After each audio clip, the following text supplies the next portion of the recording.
The Korea-US tariff negotiations and behind-the-scenes details will be analyzed with journalist Song Chu-young, who reports from the presidential office.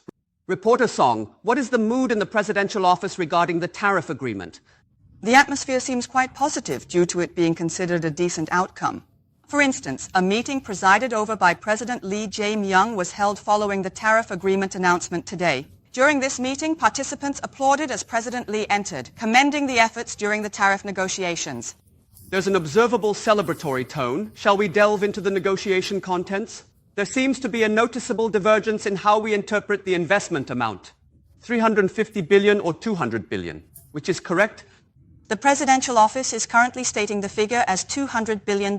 That's according to Kim Yong-byom, the presidential policy chief who played a key role in the negotiations. As you mentioned, President Trump announced that Korea's investment in the U.S. amounts to $350 billion. That figure includes $150 billion from the shipbuilding fund. However, as previously noted, the presidential office maintains that the $150 billion shipbuilding fund should be excluded.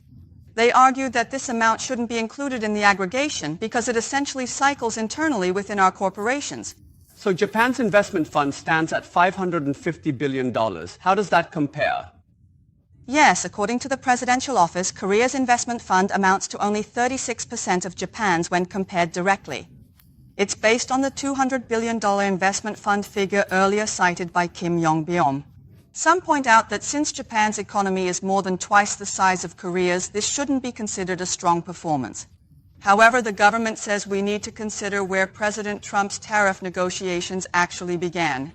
This all stems from the U.S. trade deficit, and as of 2024, Korea and Japan have similar trade surpluses, $66 billion for Korea and $68.5 billion for Japan. In this context, the fact that Korea's investment in the U.S. is $200 billion less than Japan's is seen as quite significant. With similar U.S. trade deficits, Korea invested less, leading to the view that Korea performed better. It seems there were behind-the-scenes developments. With Japan and Europe, Trump jumped in at the last moment to raise the numbers. Our team also went to the White House. How did that go? Yes, due to the precedent you mentioned, the Korean negotiation team was reportedly quite concerned. They prepared for various scenarios, even conducting rehearsals to handle unexpected developments. In the final stage of the talks, it is said that President Trump personally raised the U.S. investment figure to $350 billion and pushed it through. However, the changes were reportedly less imposing compared to what Japan or the European Union experienced. Let's listen in.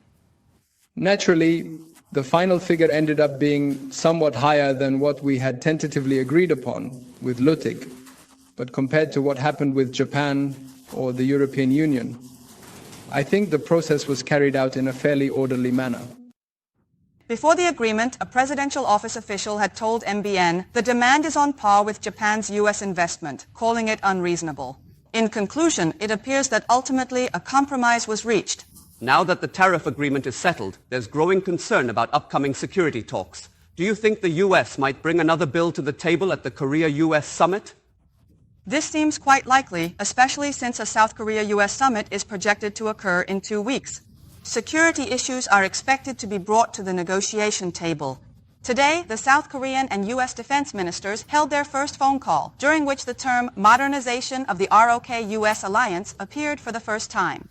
The phrase is seen as a sign that the U.S. may ask South Korea to support its China containment policy. Defense budget hikes and increased cost sharing for U.S. troops are also expected at the upcoming Korea-U.S. summit. The issue still calls for a clear solution. While one challenge has passed, another lies ahead. This was journalist Song Chu-young reporting from the presidential office.